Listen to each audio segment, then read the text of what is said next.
Breaking news. Expel killers herdsmen from Igbo land within 30 days.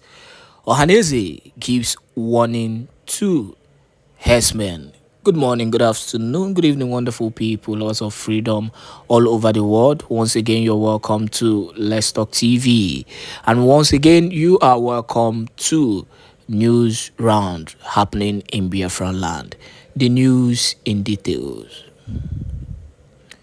The Apex Igbo socio-cultural organization, Ohaneze Igbo, has condemned what it described as egregious reports detailing the brutal killings of over 300 individuals in the southeast during the first quarter of 2025.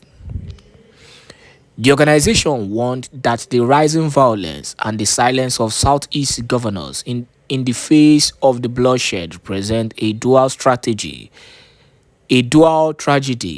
that the Igbo nation categorically deems unacceptable. In a statement signed by the Deputy President General, Mazi Okechukwu Isiguzoro, Ohaneze said the inactions observed among our political leaders, especially the Southeast governors, is not merely a passive acceptance of a grim reality, but an alarming indication of the collapse of governance in the face of the terror unleashed by Fulani herdsmen across our homeland. Referencing prominent Igbo leaders of the past, the organization lamented the current state of leadership in the region.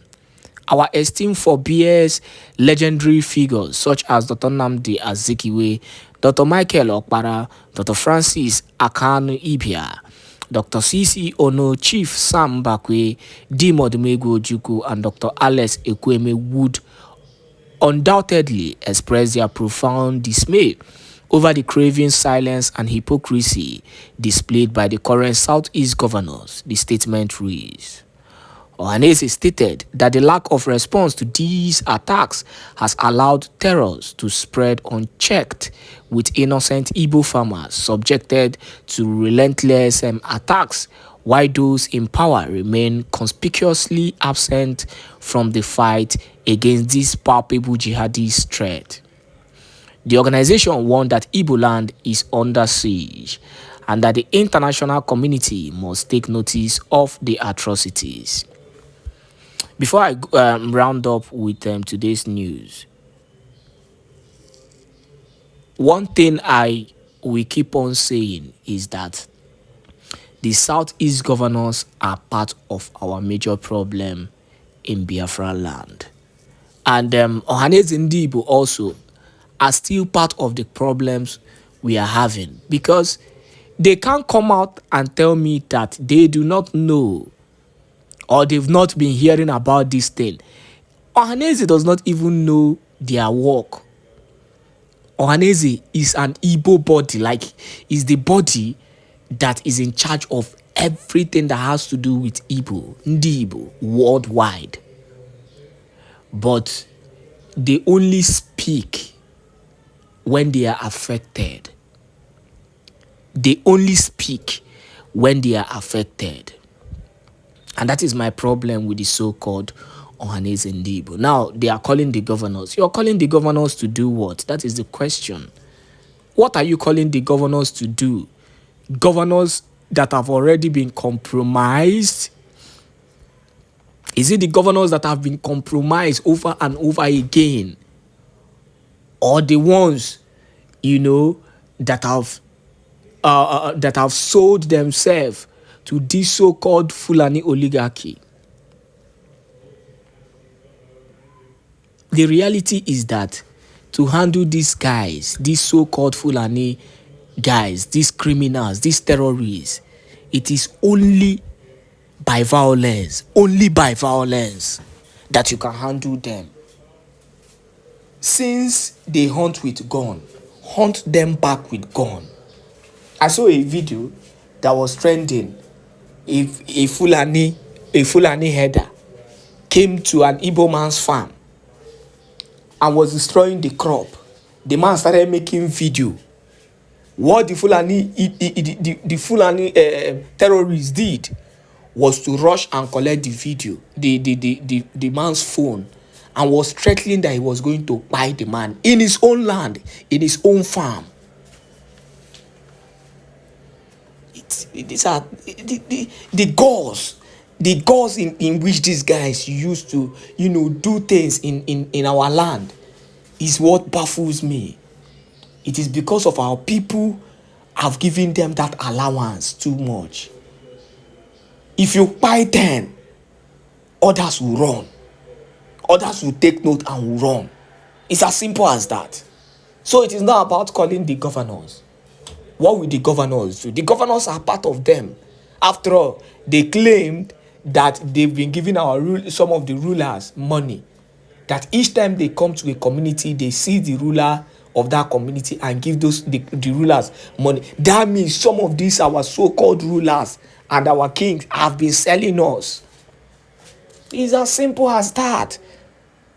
So this issue of let's report to international. Are you reporting to something you can handle?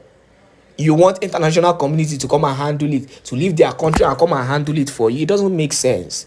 So this is my own stake on this. It is only by violence that we can chase these people out. It's as simple as that. Forget this 30 days ultimatum that they are giving. Now let us go to other news today in Biafraland. Over government's breaking news. Amnesty International bossed Ahmed Tinubu over government-sponsored killings of innocent citizens in the Zoological Republic of Animal Kingdom, Nigeria. Here are the news in details. Wonderful people of Biafra, lovers of freedom all over the world, you are welcome once again to Biafra Unite channel /television this very moment. Today's date is of April 2025, and I have a very important information for every one of you listening to my voice right now from wherever you are all over the world. Dear friends and lovers of freedom, I want you to pay very good attention to this very news because it's very, very important. I can assure you, my people. Amnesty International has busted Bola Ahmed Tinubu's government over the government-sponsored terrorism or terrorist attacks that have claimed thousands of innocent Zoological Republic of Animal Kingdom citizens, including Biafran citizens, especially those from some part of Old Enugu State and Old Ebonyi State respectively, then plus their terrorists in military uniform who are busy massacring innocent women and children in the Old Imo State and Old Anambra State respectively. Now, without further ado, let us read the news in detail. But before then, I want to let you know that there is a certain reason why I'm recording this very news. If not, I wouldn't have recorded this news. But when we get to that very bridge, we are going to cross it. So pay attention and listen very, very attentively, my people. So I will be reading this very news from one of the Zoom media platforms, Sahara Reporters. And according to their title, they said, Amnesty International condemns rising attacks under Tinubu government as terrorists by 71 Nigerians in 1 week. You are just a joke. Both the Amnesty International that made this very publication and the Sahara Reporters that reported it, you all are a joke. I have my reason of saying that. How could you say 71 Nigerians died in 1 week? Why in Plateau alone, the numbers are already over 150. In just 2 days, over 150 in Plateau, in Boko's local government area. Within yesterday and today, is over 150 already. And you are here saying 71. In which yesterday we were counting 135. So I don't know where you got your own number, but this is not even the case. Let's continue. Amnesty International warned that the ongoing violence was creating a looming humanitarian disaster as entire communities were being uprooted and livelihoods destroyed. Wow. Okay. Global human rights body, the Amnesty International, has raised the alarm over a surge in deadly attacks across parts of northern Nigeria, reporting that at least 71 people have been killed and more than 50 others abducted by terrorists within a week. This report is extremely poor. Very, very poor. As we are speaking, how many people are being killed only in the western part of the zoo alone, in Yorubaland, within 1 week? How many people have been reported? What about what is happening in Edo? Only in Edo State. Like, it seems like, okay, let me continue first. I'm going to tell you something. In fact, I will speak to Amnesty today.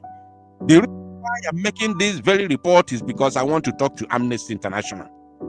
Now, in a statement released on Monday, the Amnesty International detailed a disturbing escalation of violence in rural communities, noting that 52 people were killed in Plateau State, 13 in Kebbi, and 6 in Katsina.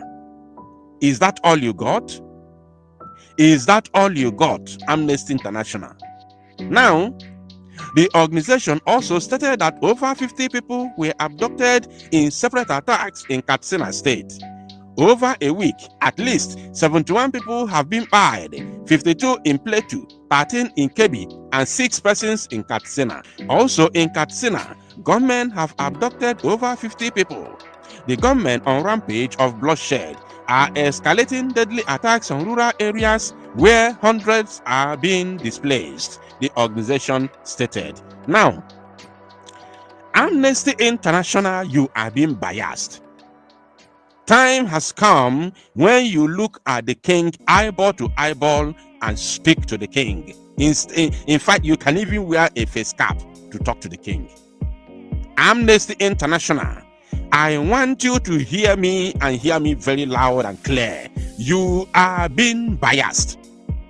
I don't know if you have been bribed not to talk about what is going on in the eastern Nigeria again. Let me use that word so you will understand where I'm talking about. In case if you claim not to know anything that called Biafra, or a place or a nation that called Biafra, or even a tribe that called Ndibo. Just as we are speaking right now, Fulani herdsmen terrorists that the Global Terrorist Index have labeled 4th most deadly terror group in the world are currently displacing people in Ehamufu and other parts of Ebonyi State and Enugu, respectively. Buying innocent souls, raising villages, communities, setting houses ablaze, occupying the villages that they raise and chase the indigenous. As we are speaking right now, our women in Ehamufu are protesting, calling on the so-called government to come to their aid, while the government is completely incapacitated.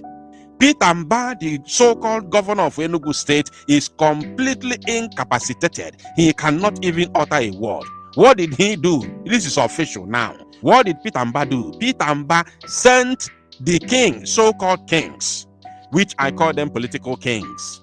Peter Mba organized village kings and sent them to Sokoto to go and beg Sultan of Sokoto to call his boys to order to stop destroying lives and properties of the people of Ehamufu.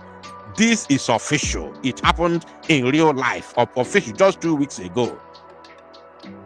Amnesty International, is it only the northern Nigeria that you know how to talk about?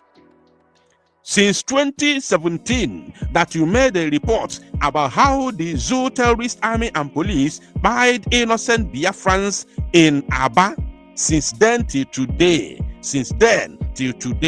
you have never ever talked about what is going on in the eastern Nigeria again. I'm using that word, eastern Nigeria, so you know where I'm talking about. I don't know if you have been paid or bribed. Amnesty International, have you been paid by Nigerian government that you can no longer make a report about what is going on in Biafra territory again? Just as I'm speaking right now, The Nigerian terrorist army is currently in Okigwe state of Biafraland, or Okigwe province of Imo State, destroying lives and properties. Destroying lives and properties, which you can see the video on your screen right now. This is the current situation in Okigwe. And Amnesty International is completely blind about what is going on. Amnesty International is blind about what is happening in Okigwe. You are not aware of it. How could you know what is happening in Katsina State? How could you know what is happening in Plateau State? How could you know what is happening in Kebbi State? But you don't know what is happening in Imo State. You don't know what is happening in Enugu State. The same period of time that you are giving report of what is happening in northern Nigeria, but you don't know what is happening in the eastern Nigeria. Even Edo State, you don't know what is happening in Edo. It's quite unfortunate. It's quite unfortunate that an international body like Amnesty International, which is held in a very high esteem globally, could be so biased in reporting what is going on in Nigeria. It's quite unfortunate. It's quite unfortunate. I am so ashamed. I am so ashamed. This is the reason why I'm making this report today. Not because of your reportage about what is happening in northern Nigeria or what is happening in Nigeria, or maybe you slam Bola Ahmed Tinubu. That is not my problem. My problem is to remind you that you've been biased for neglecting the impunity of the Nigerian state in the eastern Nigeria here in Biafra territory. You are neglecting it, and it has become so obvious that somebody has to speak up. According to them, they said, Amnesty International warned that the ongoing violence was creating a looming humanitarian disaster as entire communities were being uprooted and livelihoods destroyed. The group criticized the Nigerian government's response to the crisis, saying reported claims of troop deployments and previous military interventions have failed to end the violence or bring perpetrators to justice. Amnesty International stated repeated claims of the deployment of troops to the affected areas by the Nigerian government have yet to stop the violence. Previous military interventions have also failed to end the violence or bring the actual perpetrators to justice in fair trial. In Benue and Plateau states, villagers are always lamenting that they are now feeling helpless and on edge as they constantly brace themselves for the next attacks. The deadly attacks on rural communities are making life hell for villagers. The human rights organization called for urgent and concrete action to halt the violence and protect affected populations, emphasizing the need for justice, accountability, and humanitarian support. Ongoing attacks on rural communities are posing the risk of a humanitarian disaster. The attacks have already caused massive displacement and deprived people affected of their livelihoods. The violence must end now, the statement stressed. You see, this is the official statement here from their X account. Unbelievable. And on that note, I will not continue analyzing or reading further, as I am already pissed. I am angry already for even the Zoo media. The Zoo media has blacklisted, stopped, and vowed not to report what is going on in the East anymore. An international organization that should have been of help to bring the plight of the Biafran people to the international stage. How people are being, destroyed, livelihood destroyed, homes razed, villages razed by the Nigerian army. Amnesty International will keep blind eyes, rather telling us what is happening in Kebbi and the Katsina states. It is unbelievable. Thank you, my people. We are going to tell our own stories. As we are telling it now, the world will listen to us, whether they like it or not. The world must listen to us. Thank you, my people. Tosalo Numozia News. Allen Onyema in trouble as U.S. court issues fresh arrest warrant for the AP's boss over fraud and money laundering. Here are the news in details. Wonderful people of Biafra, lovers of freedom all over the world, you are welcome to Biafra Unite channel / television this very moment. Today's date is 12th of November 2024, and I have breaking information for every one of you listening to my voice right now from where you are all over the world. Biafrans and lovers of freedom, I want you to pay very good attention to this very news because it's very, very important. I can assure you, my people, I don't want to talk too much or even analyze this. I just want to read in details from a Zoom media platform, and maybe I might have 1 or 2 words for Airline Onyema. As you can see, I will be reading this very news from the Nigeria lawyer.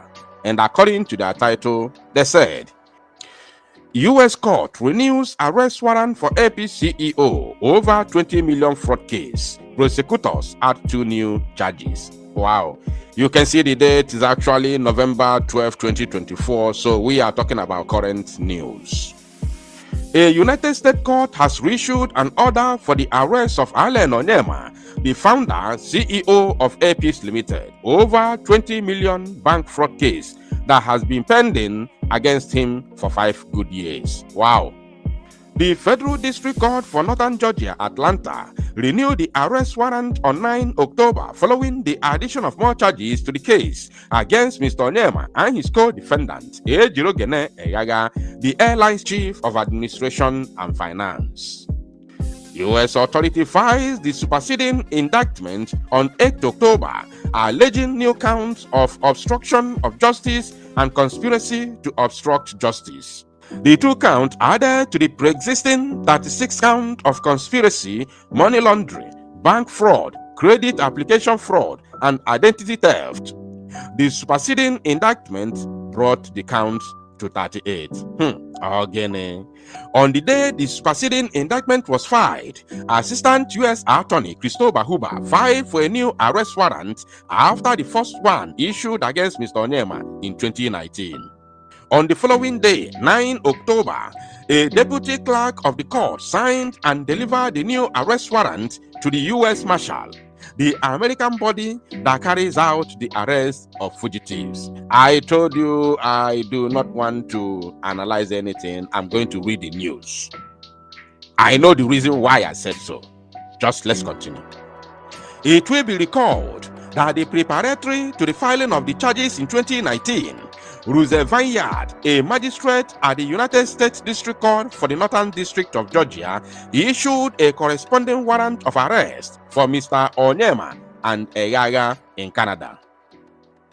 American prosecutors had sought the warrant to enable Canadian law enforcement authorities to take the suspect into custody if cited in their jurisdiction. In another arrest warrant issued on 19 November 2019, Justin Anand, an American magistrate of the same court, ordered the U.S. Marshal Service to take them into custody. Again. In the charges pending since 2019, the U.S. authorities accused Mr. Onyema of moving suspicious funds from Nigeria to American bank accounts between 2017 and 2018, with the funds allegedly disguised as being meant to be used to purchase aircraft. Mr. Onyema and his co-defendant, Mr. Eyaga, allegedly organized the fraud by applying for export letters of credit for the transfer of funds from a Nigerian bank account to the bank account of Mr. Onyema's Atlanta, Georgia-based firm, Springfield Aviation LLC, between 2016 and 2017. I have only one word for Onyema, and I will say one thing that has to do with, of course, the Zoological Republic. So pay attention till the very end of it. The defendants, according to U.S. prosecutors, applied for the funds purportedly for the purchase of aircraft by APs from Springfield Aviation. Both APs, a major Nigeria commercial airline, and the US-based Springfield Aviation are owned by Mr. Onyema. Prosecutors also said the aircraft referenced in each of the export letters of credit sent to the American banks was never owned or sold by Springfield Aviation. Hey, again. They said the defendants made false statements and reports and willfully overvalued property to influence the actions of the American banks. Wow. Mr. Yaya was said to have sent the false documents, including fabricated purchase agreements, bills of sales, and valuation documents to Ebony Mayfield to sign and submit to the respective banks in support of the letters of credit. I'm just reading, not me the talker, but I have one thing to say at the very end of it. Mr. Onyema had engaged Miss Mayfield, who was at various times a bartender, restaurant waitress, and nightclub dancer in 2016 to act as a manager of Springfield Aviation and enter into contracts in the firm's behalf. Wow. Wow. Prosecutors said she had no connection to the aviation business outside of her role with Springfield Aviation and had no education, training, or licensing in the review and valuation of aircraft, including aircraft components. Now, wow. I must finish this very story. This very story, I will finish it. In October 2022, the U.S. District Court sentenced Ms. Mayfield to 3 years probation for her roles in helping to facilitate the alleged fraud. So that means somebody connected to this very story, but for now I'm calling it story. Someone in America, American citizen, connected to this very story has already been sentenced and served for 3 good years in prison. Somebody that, onye so committee for serve goes in ganke, yeah, because now just third party, I just may attach to pretend. You understand? So, but I said I'm not going to analyze anything. Let me finish. Prosecutors continue to allege that Mr. Onyema founded and used Springfield Aviation to facilitate large transfers of funds from his Nigeria bank accounts to the United States. Many of them, all these politicians you see, Mr. Onyema allegedly moved about $15 million from Springfield Aviation's account with a Wells Fargo Bank branch in Atlanta, Georgia, to his personal savings account with the same bank in 27 transactions in 2017. Remember one thing as we proceed, that whenever you speak about Biafra, this set of people will come against you, because Nigeria has provided, enabling environment for criminal activities. I'm telling you, remember this one word, that anytime you dare speak about Biafra and break up of the zoo, this set of people will demand for your head, because you want to destroy an entity that has provided enabling environment for criminals, an entity that aid and abet criminals. I am not saying that Onyema has done it to. I'm not analyzing about someone Onyema. I'm just giving you instances and reality on ground. Each of the 27 transactions stands alone as a charge of money laundering. We are talking about 38 charges. In May 2019, upon discovering that he was under investigation in the Northern District of Georgia for bank fraud, Mr. Onyema and Eyaya allegedly directed the Springfield Aviation manager, Miss Mayfield, to sign a key business contract, but also specifically told her to not date the document. In October 2019, Onyema allegedly caused his attorney to present that same contract, now falsely dated as being signed on 5th May 2016, prior to the bank fraud that began in 2016, to the government in an effort to stop the investigation and unfreeze his bank accounts. The submission of the alleged false documents formed the basis for the new count of obstruction of justice and 1 count of conspiracy to obstruct justice in the superseding charges. Again, the only word I have for Nema, just one word, I said one, is that Mazi Nnamdi Kanu said, serve the zoo and come back in shame. They have your records.